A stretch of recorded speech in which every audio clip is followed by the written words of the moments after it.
So for our next question, we wanted to talk about pacing because some of the feedback we've gotten from the courses that we've done with teachers has been that, it's kind of easier to wrap your head around what choice of content looks like, giving choice of different text, for example, or even choice of process. Do you want to read it? Do you want to, talk it through with a partner? But what about choice of pace? How do you navigate that in a classroom, especially when we have things like due dates and deadlines and all sorts of things like that? So, Zach, why don't you start us off? How do you navigate personalized pacing? So going back to my earlier comment about not being sure if what I was doing was like legit in terms of what all of the other teachers in my department were doing, I pretty early stopped giving out due dates on long form writing assignments. And I want to be clear about what I mean here. That didn't mean there was no due date. It didn't mean I didn't know when we were going to stop. It meant that the culture of assignment in my room was being converted into something more organic, in the sense that I knew where we were going. I knew what kind of writing assignment we were doing, how long that generally takes. But rather than introduce the assignment and say, and I expect this to be done by Friday, June, whatever, I would say, so we're going to get started on this first part, and this is what we're going to focus on for the next few days. I'm going to check in with everybody, see where we are, and then we'll kind of decide where we're going to go next. And we would do that generally over a 2-week process, depending on what the writing assignment entailed, so that there really weren't any questions about due dates. It was more, what are we focused on right now, and what do I need to be doing to make sure that I'm working on the part of this assignment that I need to be working on that works for me. And so within that window, and I think Brittany used that, we were just talking about this earlier, and that's a good way of saying it. I have a window in mind. I don't necessarily define that window for them, so that then the question becomes, what's going on today? And I felt that has enabled me to offer more choice of pacing because, first of all, I haven't arbitrarily set some due date in my mind that I have to hit. So the pressure's off of me too. If I needed to go an extra few days, I can do that, and I don't need to backtrack on what I've said, which is why I stopped giving due dates, because I just found myself, okay, we're going to take another 2, and then eventually the kids are going, well, Mr. Lowe's not organized. He says that the due date is this, and then I've got to change my due date, and I already planned for, So it's just a more organic process, and trying to honor an organic sort of development of writing as opposed to, let's cage it in. Brittany, what does it look like in your class? Sure. So actually, listening to Zach back when I took this course sort of inspired me to change the way that I approach pacing in my class. So thank you. So we have writing stations in my class, but we know that all of our students come in at different levels. So, for example, I might have Carrie, who doesn't need to go to the intro station because every time she writes hers, it's amazing. So she can just sit out and work on her paper during that time. But I might have another student, maybe Sarah, needs to go to every single station. She's moving a little bit slower. She needs a little bit more guidance. So in that case, I do have submission windows. So that would mean if Carrie has decided I'm done, I've revised, I've met with the teacher, everything is good to go, I no longer need to work on this, Carrie can turn it in on Monday. But if Sarah still needs more time to visit her writing stations, then she might turn hers in on Thursday. And I'm okay with that. That also speaks to not having to take as much writing home and having the opportunity to provide more students with individualized feedback as well.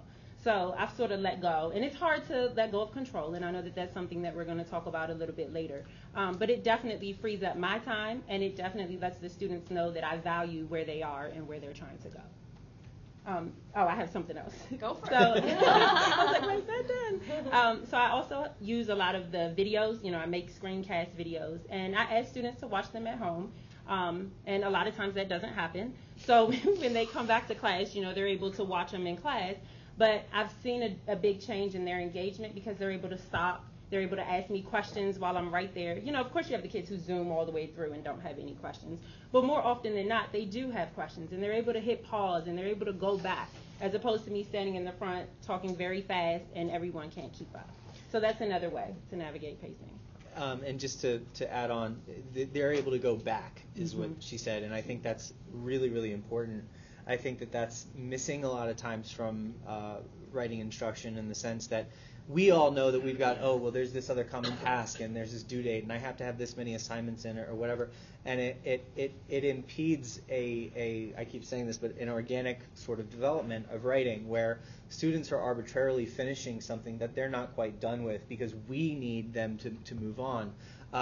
Whereas if you have this sort of window where the process can kind of fold back in over itself as it needs to, that's real writing, where it's not just about, okay, here's this one paragraph and then it's this and then it's this. It's no, maybe today you felt good about your paragraph and you're going to move on to something else, but then tomorrow you peer review it. That means that Thursday you might be ready to go on to the next step, or maybe you need to go back and look at that paragraph again. And so there's time built in so that the revision can actually happen as students encounter the need to revise, rather than just Friday's revision day. So it can move around. There's also the idea of sort of grouping students according to, I might have some people with me one day, other students are working on quotes, and other students are working on analysis, and other students are peer reviewing. They can maybe self-identify where they want to be, and just because they felt good on Monday about one of those things doesn't mean they're going to feel that way on Wednesday, and that means that the expectation is that it's okay for the writing to sometimes move in and out of comfort zones, which we all know writing does. That's a part of getting through a long piece of writing. And so I think it enables the students to feel like that is okay. It's all right if you are not feeling super confident about the draft that you're working on one day. Maybe tomorrow you will, but today you're not, and so you're going to focus on that part today. And I just want to piggyback one thing. So as Zach is talking about students moving in and out and coming back to the process, in your mind that might sound like sort of chaotic. Like, how am I supposed to keep up with where this student is and what this student has done? And that was how I felt. So I created this little path card that my students carry with them every time we do stations. And so I wasn't using it at first, but then when I started using it, I was really able to keep track of which stations they visited, what they accomplished while they were there, and if they felt like they needed to return to that same area. And so they kept those with them, and I was able to take those at the end of the week. So I keep using Carrie and Sarah as my examples. But if Carrie turned in her writing and I noticed that she skipped all of the stations and just decided she was that amazing, but then I find these errors, I can say, next time we do this, you're going to start at this station, and this is your process. So it has really helped me to keep track of where my students are as well as where they need to be.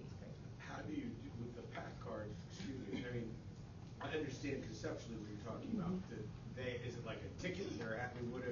Yeah, it's an actual sheet. It's actually in all of the resources that we're going to go through. And if you come to my breakout session, like I will share it with you there too. But it's something that the student carries himself and just fills it out at each station. So, and is able to tell me exactly what happened while you were there, what you learned, if you need to come back, all of those things. Yeah. And you could do it electronically too. Yeah. In I've had it like in a Google form each day or a couple days where they check in where they are and something like that too. So Brittany alluded to the breakouts discussions after this. The panelists have examples in folders of some of the things that they've been using with students, and so you'll have access to all those and have a chance to ask them some more specific questions about some of the strategies they're calling out here. Did you want to say something about pacing? Yeah, just a little bit, because maybe it's a middle school thing. I do something a little different, and I'm wondering maybe it's because middle schoolers sometimes need a little more structure. But what I found helpful, and I use the word playlist in a maybe a little bit different way than it's being used now. But essentially, what I would do is come up with, it depended, 2, 3, or 4 playlists that students would be working on, and they would each choose one playlist to work on for a week. That's what I landed on, is about the right amount of time. I've changed it, and it can be flexible. And what that did for me and for them was, they would look at the week or the week and a half, whatever the days were, and say, okay, here are the tasks I have to accomplish to do this playlist, and here are the days I have to do it, and how am I going to get it done? And it would help them to learn how to pace themselves and how to plan, but with some structure for them. And I would continue to remind them every day, okay, there's only 2 days left in the playlist, look at your list, how many checks do you have? So again, that's 6th grade as opposed to 12th or 11th grade, and sometimes, there's different needs. But I found that to be really helpful. They definitely got better. They get better as the school year goes on, or as that unit goes on. Okay, well, this week, I'm on the 2nd playlist, I'm going to be a little more focused. Or they also knew if they were going to be absent one day that week, all right, well, then I'm going to have homework one night. They would assign themselves homework, actually. And so that also was teaching them these skills to try to help them. So I'm trying to prepare them for you and you and you, so that they can get to high school and actually, be on top of their work, hopefully. helpful. And we had actually come to see your class. It was so inspirational. But one thing that you did that I thought was really critical to that process was that every single day there was a routine where, as the students came in, they had a goal-setting document. They opened it up and they wrote down. They looked at what they've accomplished so far in all of this sequence. What they had to get done, and said, okay, what's my goal for today? What do I want to accomplish today? And they wrote it down. And then at the end of that class, they came back. I remember these things. It's like seeing in my brain. It was years ago. But they came back to that document and said, what did I get done? Did I get done what I had set aside? If not, what do I have to do for homework? If not, what is my goal for tomorrow? So I just, those kinds of structures and routines are super helpful.